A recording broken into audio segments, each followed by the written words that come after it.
Welcome to icon news. నేను మీ పవన్ కృష్ణమూర్తి. రఘురామకృష్ణరాజు గారి custodial torture కేసులో మరొక సంచలనం నమోదైంది. గుంటూరు నగరపాలెం పోలీస్ స్టేషన్ లో జగన్మోహన్ రెడ్డి మీద హత్యాయత్నం కేసు అనేది నమోదు చేయడం అనేది జరిగింది.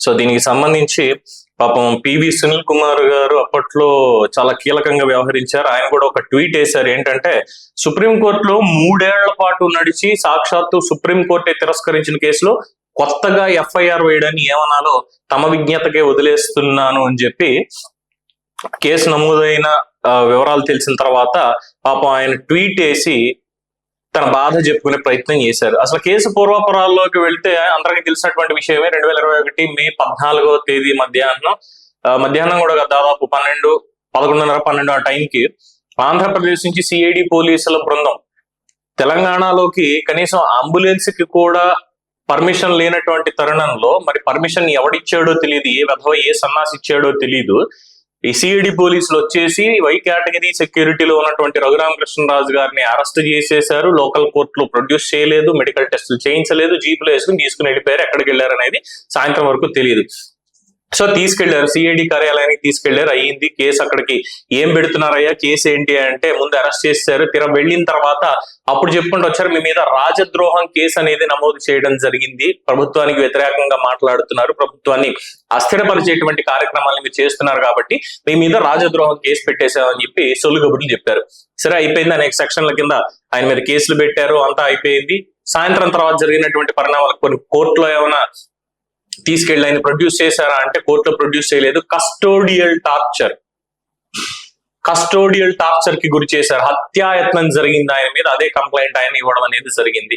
అయ్యా నా మీద ఇలా హత్యా ప్రయత్నం జరిగింది, దీంట్లో జగన్మోహన్ రెడ్డి కూడా పాలు పంచుకున్నాడు. అప్పుడు ఉన్నటువంటి సిఐడి చీఫ్ గా ఉన్నటువంటి ఐపీఎస్ పివి సునీల్ కుమార్, అలాగే ఐపీఎస్ సీతారామాంజనేయులు, తర్వాత విజయ్ పాల్, తర్వాత ప్రభావతి గారు, గుంటూరు జీజీహెచ్ సూపరింటెండెంట్ ప్రభావతి గారు, వీళ్ళ 4 ఉన్నారు.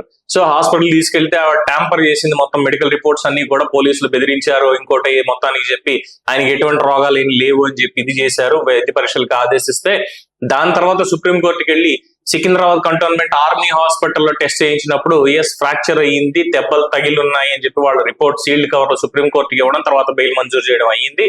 అక్కడ కూడా వీళ్ళు ట్రై చేశారు. ఎవరైతే తిరుమల తిరుపతి దేవస్థానాల్లో పనిచేస్తున్నటువంటి వ్యక్తి ఉన్నాడో, డెప్యుటేషన్ మీద వచ్చాడో ఆంధ్రప్రదేశ్ కి ధర్మారెడ్డి, ఆ ధర్మారెడ్డి తనకున్నటువంటి కాంటాక్ట్స్ అన్నింటినీ కూడా ఉపయోగించి అక్కడ కూడా ఇన్ఫ్లుయెన్స్ చేద్దామని ప్రయత్నించాడు. అలాగే పోలీసులు ఎప్పటికప్పుడు అక్కడ మఫ్టీలో ఉంటూ కొంతమంది చాలా ప్రయత్నాలు చేశారు. ఇవన్నీ కూడా చెప్పుకుంటూ వచ్చారు. ఆఖరికి వాళ్ళకి కూడా తిండి ఈయనే పెట్టించాడు అనుకున్నది వేరే విషయం, సికింద్రాబాద్ కంటోన్మెంట్ హాస్పిటల్ దగ్గర. సో అది పక్కన పెట్టేస్తే ఈ పూర్వాపరాలు ఇవన్నీ జరిగాయి. ఆ కస్టోడియల్ టార్చర్ జరిగినప్పుడు ఇగో ఇంతమంది పాల్గొన్నారు, మొత్తం 5 ఉన్నారు, ముసుగులు వేసుకున్న వ్యక్తులు కూడా ఉన్నారు. అందులో ఒకడు పొడుగోడు కూడా ఉన్నాడు. తర్వాత ఒకడు వీడియో కాల్ చేసి జగన్మోహన్ రెడ్డికి చూపిస్తున్నాడు, అవతల నుండి జగన్మోహన్ రెడ్డి చూస్తున్నాడు. ఇవన్నీ కూడా రఘురామకృష్ణరాజు గారు చెప్పారు. అంతా అయింది. అసలు తెలంగాణలో జరిగినటువంటి పరిణామాలు తీసుకున్నప్పుడు కోర్టు వారికి కూడా చెప్పకుండా ఏ కేసు పూర్వాపరాల మీద ఆయన తీసుకెళ్తున్నారు, ఏ విధంగా అరెస్ట్ చేసి తీసుకెళ్లారు, టెరిటరీ దాటి. మరి ఎందుకంటే ఆయనకి సినిమాల్లో చూడటం అనే కాదు, అంటే మనందరికీ పోలీసులు కానీ మిగతా వాళ్ళు కానీ వచ్చి చెప్పరు కదా, మిమ్మల్ని ఫలానా దాంట్లో ఇక్కడ అరెస్ట్ చేస్తున్నాము, ముందు ఇక్కడ ప్రొడ్యూస్ చేస్తాం, ఇది చేస్తాం. విశాఖపట్నంలో వైఎస్ఆర్సీపీ నేత ఎక్కడో ఒరిస్సాలో, ఛత్తీస్గఢ్ లో అక్కడ చిట్ ఫండ్ వ్యాపారం, రియల్ ఎస్టేట్ వ్యాపారం చేసి ముంచేశాడు అని చెప్పి, విశాఖ చిట్స్ అని చెప్పి అతన్ని ఆ పోలీసులు ఇక్కడికి వచ్చి అరెస్ట్ చేసి కోర్టులో ప్రొడ్యూస్ చేసి మెడికల్ టెస్టులు చేయించి మళ్ళీ కోర్టుకు తీసుకెళ్లి పర్మిషన్ తీసుకొని ట్రాన్సిట్ అప్పుడు అక్కడికి తీసుకెళ్లారు. ఇవేవి ఎంపీ గారికి వర్తించలేదు. మరి పోలీసులు, తెలంగాణ పోలీసులు అప్పుడు ఎంత చక్కగా పనిచేశారనే దానికి తార్కణం అని చెప్పుకోవచ్చు. అలాగే పై లెవెల్లో ఇక్కడ ఉన్నటువంటి ముఖ్యమంత్రి, అప్పటి ముఖ్యమంత్రి తనయుడు ఇద్దరు కూడా దీని వెనకాల ఉన్నారు. జగన్మోహన్ రెడ్డికి మద్దతుగా ఉండి ఆయన ఎవరిని ఎప్పుడు తీసుకెళ్లాలంటే అప్పుడు తీసుకెళ్లిపోవచ్చు. ఎందుకంటే జర్నలిస్టులను కూడా తీసుకెళ్లారు. కోర్టు సుమోటోగా కేసు తీసుకుంది. బట్ ఒక ఎంపీకి సంబంధించి సుమోటోగా ఎందుకు తీసుకోలేదు అనేది ఇవన్నీ చరిత్ర. సరే, ఇప్పుడైతే దీనికి సంబంధించి కేసు పెట్టారు. మొత్తానికి ఎన్ని సెక్షన్లు, దాదాపు ఒక 10-12 సెక్షన్ల ప్రకారం కేసు అనేది పెట్టడం జరిగింది. 120B, 166, 167, 197, 307, 326, 465, 508/34 వీటి కింద కేసు నమోదు చేశారు. A1 వచ్చేసి పివి సునీల్ కుమార్, అలాగే A2 సీతారామాంజనేయులు, A3 జగన్మోహన్ రెడ్డి, తర్వాత A4 కింద విజయపాల్, A5 కింద డాక్టర్ ప్రభావతి.